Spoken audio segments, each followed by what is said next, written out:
Magic.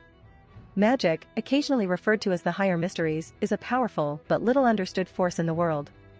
In Westeros, it is believed, particularly by the Maesters of the Citadel, that magic, if it ever existed, is now gone from the world. Only 1 in every 100 Maesters, Luwin among them, bothered to study the subject long enough to earn a Valyrian steel link for their chains. In Essos, magic is still practiced, particularly in the eastern regions of the continent, but even there its effects and the power of its practitioners are frequently questioned. It has long been believed that dragons have a strong connection to magic, and magic is said to be strongest in their presence. With the birth of Daenerys Targaryen's dragons, the first ones in more than a century, magic, at least Eastern magic, seems to be slowly making its way back into the world. Charlatans have found that their tricks are becoming spells, while the power of established practitioners has begun to rapidly and greatly increase. Types of magic and magic-related abilities. Blood magic, practiced by Magi beyond the Dothraki Sea, as well as by Red Priests of the Lord of Light. Blood magic involves the sacrifice of both animals and humans and is forbidden among the Dothraki. Greensight, associated with the greenseers of the Children of the Forest and sometimes found among descendants of the first men, it allows the user to experience prophetic dreams. Necromancy, the ability to raise and manipulate the dead, demonstrated by the White Walkers and certain followers of the Lord of Light. Considered one of the darkest forms of magic, even the Red Priests themselves are wary of it, and there is no consensus on how exactly it works. Pyrokinesis, the ability to summon and manipulate fire. Beric Dondarrion uses this to set his sword on fire, and Melisandre used it during the Battle of Winterfell to aid the defenders of Winterfell. Shadow birthing, shadow binders from As High may give birth to shadows shortly after being impregnated by a man. Valyrian magic, practiced by the Valyrians in the time of the Valyrian freehold. It involves fire-related abilities as well as the ability to bond with and control dragons. Water magic, the ancient Rhoynar people, who lived along the Rhoyne River in western Essos, were said posse's magic drawn from the river itself. Their water wizards were able to call upon great water spouts, knocking Valyrian dragon riders out of the sky. Warging, the ability to enter the mind of an animal and experience and/or control its actions. In very rare cases, this power can be used on simple-minded humans as well. Groups. Alchemists Guild, also known as Pyromancers, a society of learned men of Westeros boasting the practice of ancient magic and abilities such as transmuting metals, now limited to the production and manipulation of wildfire. Children of the Forest, a race of non-humans that were perhaps the most powerful of the naturally gifted in magic. At one point they destroyed an entire landmass after uniting their magical powers. Also seen practicing pyromancy, a variation of necromancy, and the ability to turn humans into White Walkers. Red Priests, the clergy of the Lord of Light. According to them, they do not boast abilities of their own, only gifts from the Red God. Adept at experiencing visions of the future by gazing into flames and pyres. Magi, sorceresses from Essos, who have been shown as practicing blood magic for healing or seeing a person's future. Shadowbinders, magic practitioners from the city of As High. Warlocks, magic practitioners of Qarth, based at the House of the Undying. Known for their custom of drinking shade of the evening. White Walkers, mysterious former humans capable of cryomancy and necromancy. Magic is a supernatural force in the known world. It is rare enough for many to doubt its effective or even existence, particularly in Westeros and especially the Citadel, where it is known as the Higher Mysteries. Types of magic.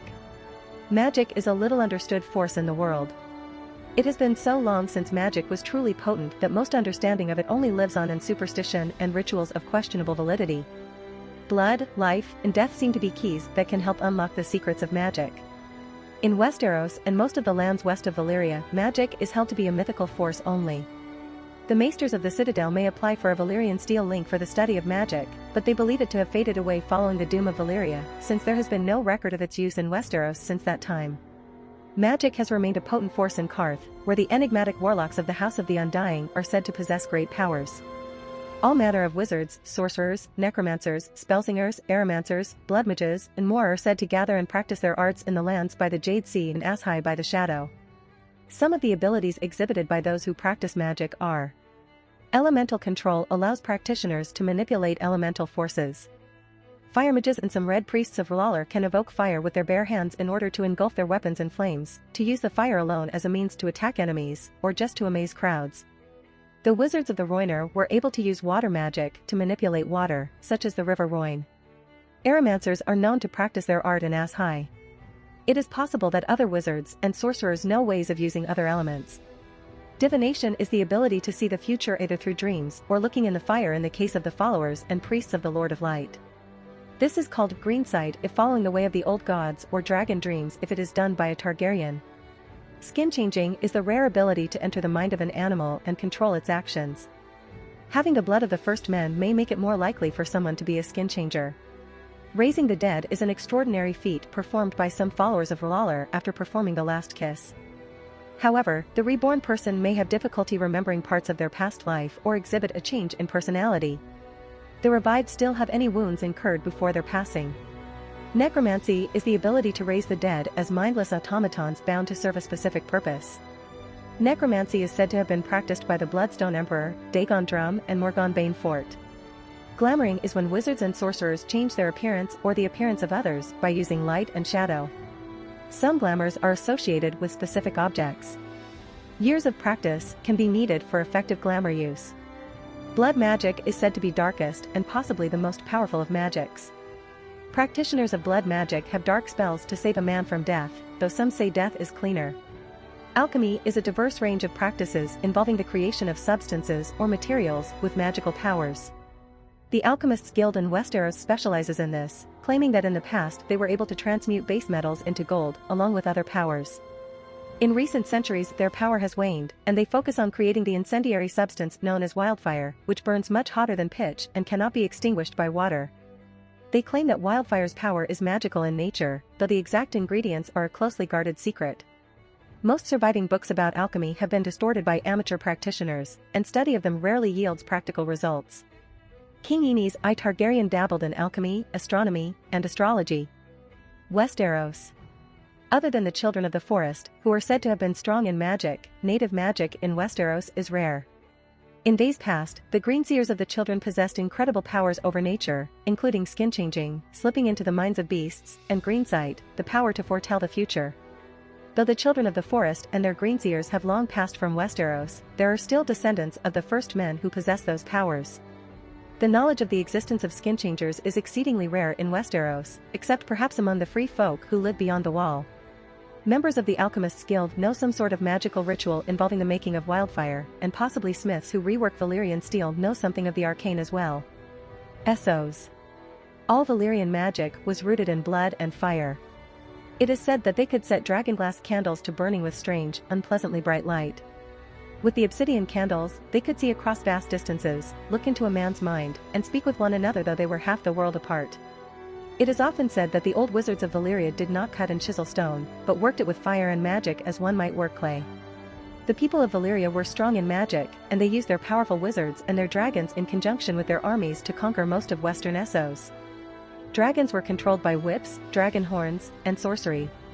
In the flesh pits of Gagassos, Valyrian blood mages mated animals to slave women to bring forth half-human creatures. Wizards of the Rhoynar used water magic against the Valyrian freehold during the Rhoynish Wars.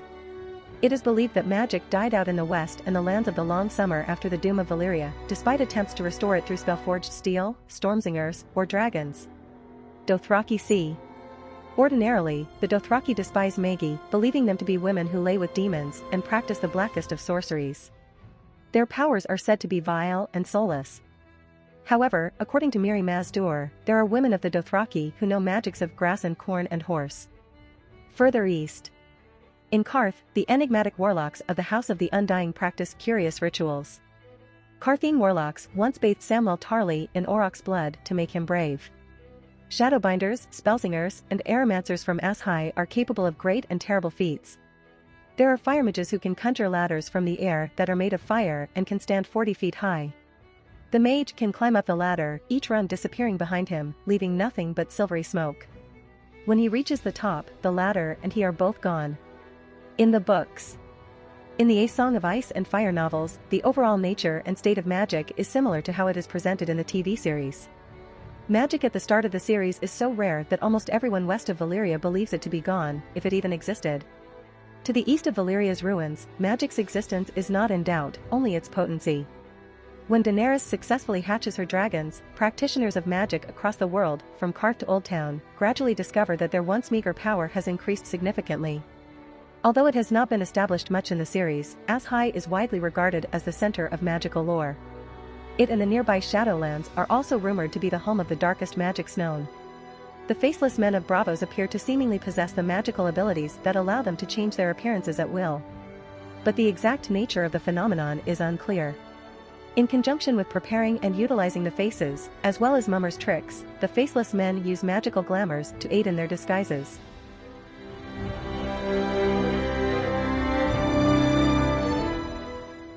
If you like this content, don't forget to like and subscribe. See you later, bye bye.